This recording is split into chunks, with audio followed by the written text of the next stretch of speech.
சிவசிவா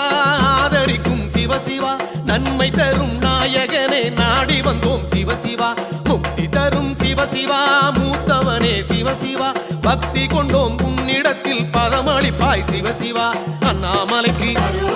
திருவடிக்கு தீபஜோதிக்கு சொல்லிடுவோம் அண்ணாமலைக்கு திருவடிக்கு தீபஜோதிக்கு சொல்லிடுவோம் திருவண்ணாமலை ஜோதிக்கு பரம்பொருளே சிவசிவா பணிந்திடுவோம் சிவசிவா அண்ணாமலை தலம் இருந்து அருள் வழங்கும் சிவசிவா